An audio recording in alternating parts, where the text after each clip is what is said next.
want to talk to you guys initially about sort of the skills assessment, just the general requirements and processes that are involved. Obviously, for the visa options that have mandatory skills assessments, this is applicable. And obviously, there are some of the occupations within the 482 program that also and countries that require skills assessments as well. So over here, I broke down just the four general skill sort of the skills assessment bodies for most occupations on the list. We look at one, obviously, is Trade Recognition Australia, which actually does mostly obviously the trade skills. You know, they do a lot of chef courses. They link up with VetAssess to do nursing courses as well over there.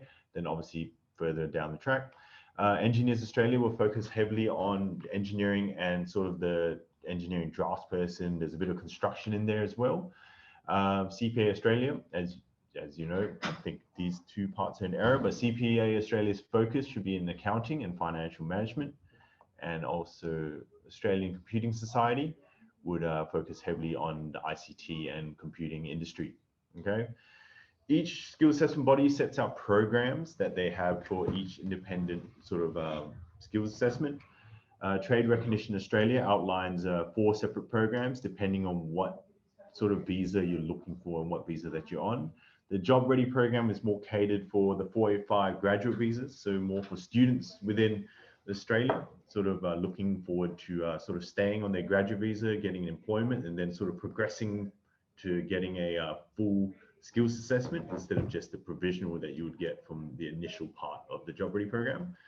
There's a TSS program that is catered for the 482. That TSS program is actually heavily focused on a certain group of nominated countries and nominated occupations that link together. And if you fall in between both categories, you should get a skill assessment there, even though it's mandatory, non-mandatory by the 482. Then we have an offshore skilled migration, offshore skilled assessment program, which actually is the TSS migration program, but just for permanent visas. So if you fall in between 2 separate categories, you would have to do a skills assessment, mandatory. You might want to explain TSS and ERSA. I mean, what occupations are these? I mean, could you give them an example on Trade and Recognition Australia? Because a lot of these guys are offshore, right? So let's just say, you know, this is designed for what, cabinet makers? Yeah, obviously, chefs. Trade Recognition in Australia focuses heavily on trade occupations. So we're talking about chefs, cabinet makers, drainers. We're talking about. What's another one we had? We had electricians, carpenters. Okay. I mean? So if you guys have any trade occupations, there is a way to get accredited. Yeah. It's a lengthy process, so please, before you even try to find a sponsor, for instance, Santi, get your skills assessment accredited. Yeah. Because it's really important. Because if you have that ready, when you apply, you look good. You know, it looks a lot better. Yeah, definitely. And obviously, the last one from Trade Recognition Australia is their migration skills assessment, which is the traditional skills assessment, which they'll take your occupation and your skills and your qualifications, combine it all together and give you a final outcome. This is more in line with permanent migration. This is more in line with things like applicants trying to look for the 189 visa, the 190 visa that requires skills assessments. Yeah. Okay. Yeah. Engineers Australia outlines 2 programs. Obviously, one is a CDR program and a migration skills assessment program.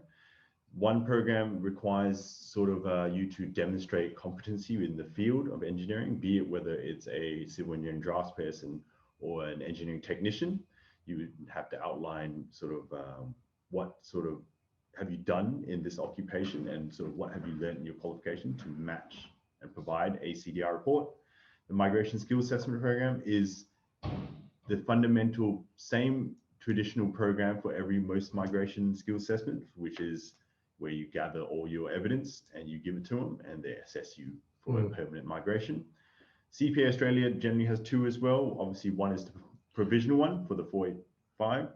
Just tell us accountant. Yeah, I already did when I was in Australia initially. Oh, okay. Yeah.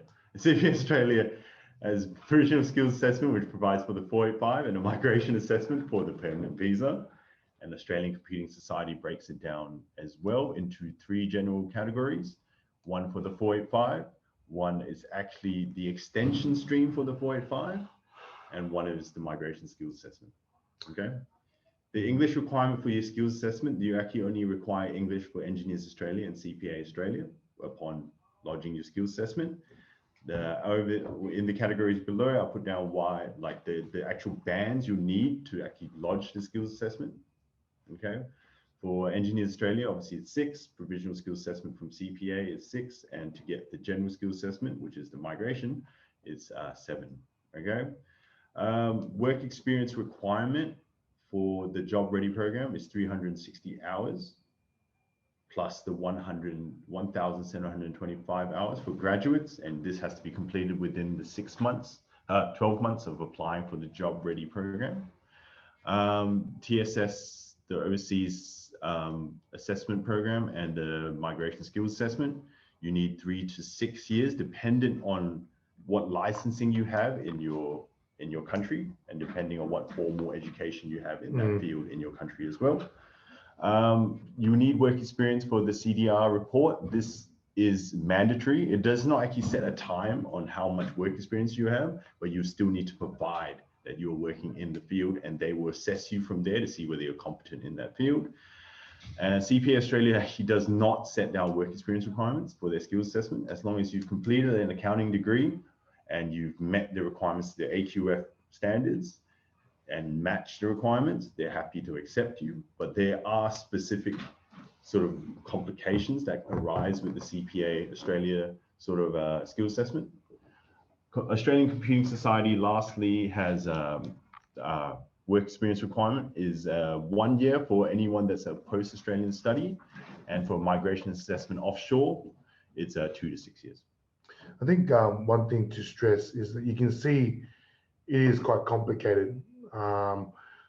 There's different requirements of different industries, and you can't expect people to know different areas, right? Of course. But there's one thing that I know that perhaps some people haven't realized. Let's say with CPA Australia, I do believe that there's a requirement on what units you've studied. Yeah, I'll be mentioning that in the next slide. One? Okay. Applications as well. So generally speaking, the fees responsible for obviously your skill assessments are as follows. I can go through them. Generally, Trade Recognition Australia, if we look for the offshore programs, which most people are, so obviously with in terms of applying for, let's say, a TSS, if you fall within the categories, your assessment program should be 1,280 for just the document assessment. And the pathway assessments for 1 and 2 are separate pricing, because pathway 1 means you have an AQF qualification and pathway 2 means you don't. Okay. In regards to Engineers Australia, your sort of competence demonstration report, they cost about $875 roughly. And if you have an Australian qualification assessment, it's an additional $291. But if you run on an additional international report, it's $478.80. Skill assessment with CPA Australia is $490, and Australian Computing Society sets out a $475 skill assessment and post-study assessment for graduates at $500. So at the bottom, I listed out complications that each applicant, that, like, all our clients obviously come to us. They've come to us, some of them are already doing their skill assessments, and they find out, they have problems. They arise by getting a refusal from their skill assessments, such as Trade Recognition Australia. In the past, we've had clients that come up to us and go, how come this Trade Recognition Australia didn't request further documents to prove my occupation or my work experience, for example? We've encountered, obviously, that in the past, when we did the JRP applications, as there were paper applications, they do not accept further documentation as well, and everything had to be in one block PDF. Yeah, probably that. So obviously, no request for further documentation is a problem, and the JRP process at this point in time is very long. And it's a very long program, and sometimes you go past the actual 90-day requirements set out by the 485 visa. Yeah. All right. Engineers Australia complications that we have faced in the past, obviously, is the difference between a technologist versus an engineer. This is a very common skills assessment problem. I believe that the problem that arises with this skill assessment is that if you're an engineer by graduate, but then obviously work in a field where you're more hands-on, Engineers Australia may look at you as a technologist rather than an engineer. It's also when you become like a project manager as well, yes. and you start becoming more technical, and it's a bit tricky. So you need to be careful. You can't assume that you're getting what you graduated from. Yeah, definitely. I think that's the same with ACS.